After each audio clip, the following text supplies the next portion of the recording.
Som aj rodinou zborov, ktorá sa snaží žiť misijným spôsobom života v každodenných situáciách.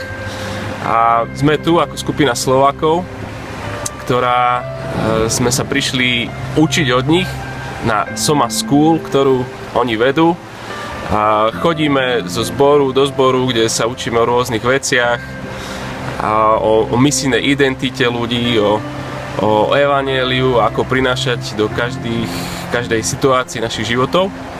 A sme tu ľudia, ktorí sa zaoberáme zakladaním nových zborov. Niektorí sme akurát začali, niektorí sme už v tom trošku dlhšie. Je tu s nami vedenie cirkvi, takže to je super, že sme tu z rôznych oblastí cirkvi a spolu sa toto môžeme učiť. Vytvárame jednu veľkú učebnú komunitu, ktorá veci prepiera, rozmýšľa nad nimi a reflektuje. Misijné komunity sami o sebe sú pre mňa veľkým povzbudením, pretože je v nich vidieť, ako Boh pôsobí v ľuďoch, ako ľudia odhalujú sami seba, ako rozprávajú svoje svedectvá. Sme v Božích rukách, sme na Božej misii. Bez ohľadu na to, či sa nám darí v danej chvíli viac alebo menej, a že Boh má svoj plán s nami. Aj v časoch výborných, aj v časoch ťažkých. Čiže veria tomu a úprimne tak žijú a učíme sa to od nich. Ako lokálna cirkev je tým primárnym miestom misie, učeníctva, evangelizácie, pastorácie a jej cieľom je zasahovať celé svoje okolie. Mohol som vidieť veľmi prakticky, veľmi reálne a trošku okúsiť z toho, čo to znamená, keď ľudia hľadajú veci Božieho kráľovstva na prvom mieste, v osobnom živote, v živote ich rodín a v živote miestnych zborov.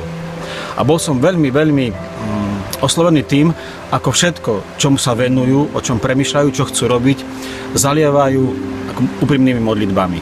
V celom tom church plantingu a zakladaní zborov a vôbec v tej cirkevnej práci sa nám môže stať, že veľa sa zaoberáme programom a prípravou a tréningom a plánovaním, ale sme ľudia a máme svoju dušu a starostlivosť o tú dušu by mala byť tiež na dennom poriadku. A pre mňa to bolo veľmi veľkým povzbudením práve kvôli tomu, že naša práca na Slovensku môže častokrát mať taký pocit osamelosti, takého osamelého vlka, ale to nie je pravda. Akože my sme súčasťou Božej komunity, ktorá je na misii.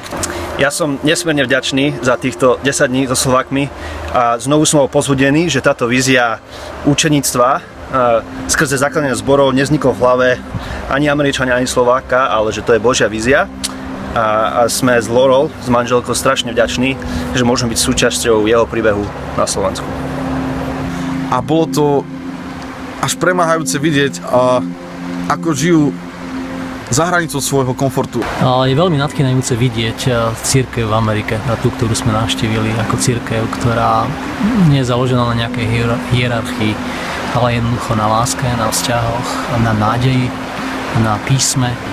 A veľmi sa teším, že môžeme sa učiť tu a že môžeme priniesť niečo z toho aj medzi nás.